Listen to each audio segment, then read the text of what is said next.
Hi everyone, welcome back to my channel. Myself Sabiha Sultana. So today we are going to start a new chapter that is Social and Religious Reformation Movement. Social reformation is an attempt to reform a society that practices discrimination among the members. Reformation strives to bring about such a society in the fold of human values. The basic aim of Reformation is to declare the values of individuals' self-respect. In 19th century, this is considered as a Reformation movement and a new awakening time in the history of India. With the implementation of English education, a new class of educated Indians was created. Many European concepts like democracy, nationalism, equality started finding roots in India. So to know such a more interesting things about religious reformation, we'll start the chapter. Let's get started with this. Chapter 5 Part 1 Social and Religious Reformation Movement. Many Indians who received English education started analyzing their own society. The British too expressed their interest in reforming the society. They put forth the theory of white man's burden. They believed that it is their duty to civilize Indians as a civilized class of people. The British made an attempt to protect their political and economic interest under the guise of this theory. Many Indians started understanding the Indian tradition in new perspective. A new identity called Indians was born. Many communities like Shudras and other neglected communities and women lacked many rights. Many movements opposed these at different timeline in the history. Unlike movements in the Middle Ages and ancient times, the movements during the British period were different. Issues like caste system, gender discrimination, sati system, widow remarriage restriction system, denial of education to Shudras and other lower communities were addressed by these movements.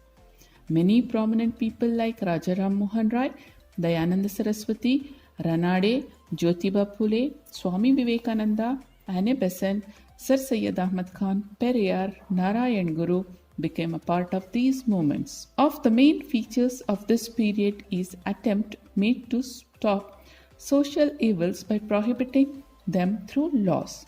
So the content of this chapter. In this chapter we are going to learn about the establishment and reformation of Brahma Samaj, next Young Bengal movement. After that we'll learn about the establishment and reformation of Arya Samaj, next reformation led by Prarthana Samaj and the ideas of Satyashodak Samaj, and later we'll learn about Aligarh Reformation movement. So the very first, let's know about Rajaram Mohan Rai. Rajaram Mohan Rai is chief initiator of social reformation in India during modern times. He had deep knowledge in Sanskrit, Persian and Arabic literature. He was well versed in Hindu philosophical critique and Quran. Apart from this, he had also studied other religions found in India critically. He had even learned Hebrew and Greek to read Bible in its original form. Such was his carving of knowledge. He started Atmiya Sabha in Calcutta along with his friends. The Sabha aimed at eradicating social religious maladies from the society of Bengal. He started Brahma Samaj in 1828. He wanted to purge Hinduism by removing caste system and superstitions. Rajaram Mohan Rai and other Brahma Samaj followers wanted to rebuild a new Hindu society based on philosophical foundation of Upanishads. Due to his efforts, then Governor General William Bentinck brought in law prohibition sati system in 1829. Rajaram Mohan Rai tried to develop rationality among the common people through journalism. He published a journal named Samvada Kaumudi in Bengali language. So this was the first journal which was published by an Indian in India. Apart from these, Rajaram Mohan Rai wanted the Indians to welcome the thinking process of Europeans. In this background, he supported the establishment of many schools and Vedanta College in Calcutta. Rabindranath Tagore has called Raja Ram Mohan Roy as the harbinger of modern India, progenitor of Indian social reformation movement, and the prophet of Indian nationalism. By saying these words, Tagore has summarized the contribution of Rajaram Mohan Rai and Brahma Samaj to Indian social reformation. Now, let's know about the important aspects of Brahma Samaj. Brahma Samaj advocate monotheism, opposed meaningless rituals. Every person should live with dignity and no law or ritual should violate this provision. Fourth, Brahma Samaj intended to assure equality to women by opposing polygamy. It advocated for a share in property to honor dignity of life of widow. It also opposed child marriage. Brahma Samaj declared that one can take good things from anywhere. It also declared that Upanishads and Vedas also advocate these principles. He was open to receive good thoughts even from the West. He gave importance to English education as well. So these are the fabulous thinking of Brahma Samaj. So the next part is about the Young Bengal movement. By the same time, another movement started in Bengal, which is considered as Young Bengal movement. The wave of modernization started moving across North India during 19th century. Calcutta was the center of this new thinking. New movements started arising during 1820s and 1830s. We have already learnt about the contribution of Brahma Samaj. During this period, another movement called Young Bengal movement took birth. This movement started by Henry Louis Vivian Derozio. His father was a Portuguese and his mother was an Indian. Hence, Derozio was called as an Anglo-Indian.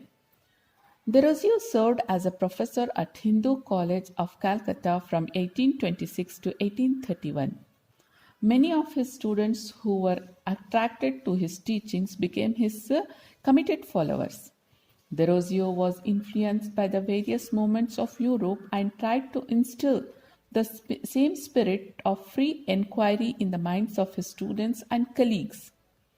He worked towards creating textbook to inculcate new education system. This angered many traditionalists, but still he went ahead and started Academic Association in 1828, a free thinking debate association, which created new thinking across Bengal. The Young Bengal movement held discussion and debates on issues like nature, humanism, God, and other various topics. Derozio worked towards spreading the message that only rational thinking would liberate the people from the clutches of superstition and social discrimination. He was an advocate of women's rights and opposed caste-based discrimination. Many of his students who had come from traditional families were deeply influenced by Derozio's thoughts and joined their hands in spreading the movement across Bengal. The influence of this movement was limited to Calcutta and a few areas of Bengal. Derozio had to resign from his teaching post due to the pressure from his colleagues and his opponents. These people feared that the youth are getting morally corrupted by the work of Derozio. Derozio died at the age of 22 due to cholera. So this movement gave a lot of impetus in bringing the changes in the religious aspects. Now let's know about another important reformer, that is Dayananda Saraswati. He started Arya Samaj. Arya Samaj was started in the year 1875. This started in Kathiawar. It was more powerful during the last 2 decades of the 19th century. Dayananda Saraswati was born in 1824 in Kathiawar of Gujarat. His original name was Moola Shankar. His father was Amba Shankar Tiwari and mother Amritabai. Since he was not interested in English education, he received Sanskrit education. He left his house by the age of 21 years and roamed across the country for about 15 years. He outlined his ideas in a book titled Satyartha Prakash. He realized that the remedies to the various maladies of India are present in Vedas. Hence, he declared back to Vedas. He was more of a Renaissance person than a Reformation person. He opened the head office of Arya Samaj in Lahore in 1877. He declared that only Vedas are authentic. He started a Shuddhi movement. Shuddhi movement was one of the important program of Arya Samaj. It aimed at the reconversion of people who had converted to Islam and Christianity from Hinduism back to Hinduism. Even Cow Protection Act Association were also started to protect the cows. Arya Samaj had all round 5 lakh members by 1921. After the death of Dayananda Saraswati, Dayananda Anglo-Vedic College was started in 1886. Similarly, Gurukul Vidyalaya was started in Haridwara. Lala Lajpat Rai, a radical leader of Indian freedom movement, was influenced by the principles of Arya Samaj. So now let's know about the aims of Arya Samaj. First, all Hindus should believe in one formless God. Second, no one is a Shudra or Brahmin by birth and caste-based system was rejected. Third, encouragement to intercaste marriage. Fourth, rejection of polygamy and child marriage. Fifth, men and women are equal. Sixth, one should study Vedas and other ancient sacred texts and preach them. So these are the teachings of Arya Samaj. Now let's know about Prarthana Samaj. The influence of Brahma Samaj reached region beyond Bengal. This Samaj took up various reformation movements influenced by Brahma Samaj. This movement became influential in the Western India, particularly in the areas of Bombay Presidency. Prarthana Samaj was founded by Dr. Atmaram Panduranga in 1867 at Bombay with the aim of finding solution to various problems faced by women and lower caste group. This association argued that the reinterpretation of Hinduism is needed in the light of modern Western thinking. It advocates that reformation should not be a wish, but it should be implemented in reality. Many programs like education for women, rehabilitation of poor people were undertaken by the Prarthana Samaj. Justice Mahadev Govinda Ranade, R.G. Bhandarkar and N.G. Chandravarkar were the prominent persons of this Samaj. The scope of Prarthana Samaj got extended into various areas under the leadership of Justice Ranade. Ranade attempted to reject child marriage and discrimination of widows. He believed that legal intervention is needed to stop child marriage and encourage widow remarriages. Hence, he advocated taking the help of British government.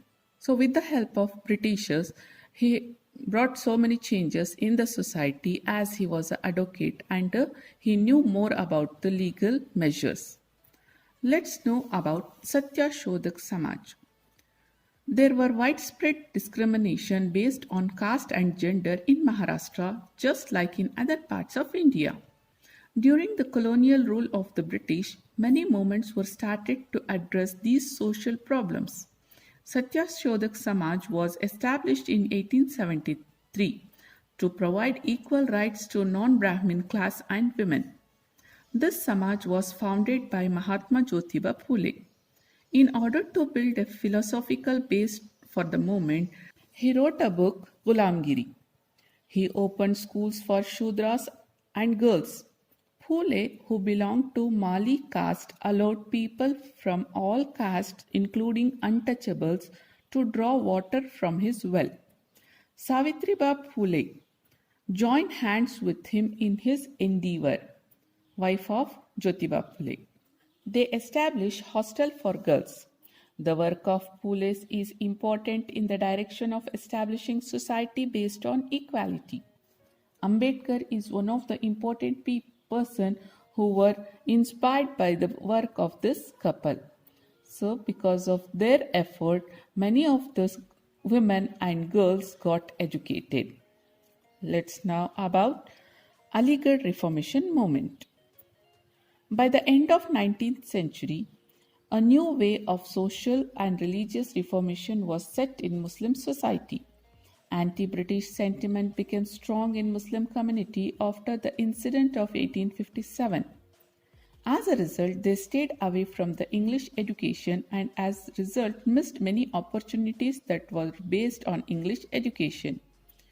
During this period, Sir Syed Ahmad Khan attempted to start a new movement.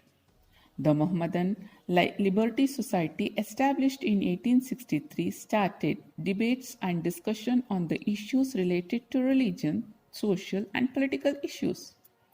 The upper and middle class youth participated in this discussion and started realizing the values of English education. Sir Syed Ahmad Khan lived from 1817 to 1898. He declared that Quran is the authoritative book and the other work of Islam's are derived one. He said one has to interpret one's religion according to the changing time. Otherwise, religions become sluggish. Sir Syed Ahmad Khan fought against the tradition, superstition, ignorance, and irrationalities throughout his life. He said without an open mind, any social and intellectual development is impossible. He did not support the Parda system for Muslim women. He called for educating Muslim girls. He did not accept polygamy. All these aspects were part of his struggle. In order to implement his ideals into practice, he founded Mohammedan Anglo-Oriental College in Aligarh in 1875. He utilized this institution to spread the Western scientific and cultural ideas. This institution later became Aligarh Muslim University. Sir Syed Ahmad Khan preached religious tolerance. He thrived for unity among Hindus and Muslims.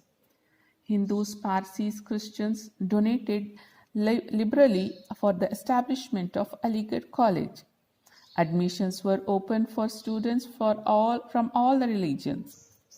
The movement created by Sir Syed Ahmad Khan, keeping Aligarh as the center, is called as Aligarh movement. So this was all about our reformers who believe in bringing changes in our society and as well in our religions, which was practiced in the superstitious and in various manner. To know more about the other reformers and their aims and preachings, stay tuned and keep learning. Thanks for watching.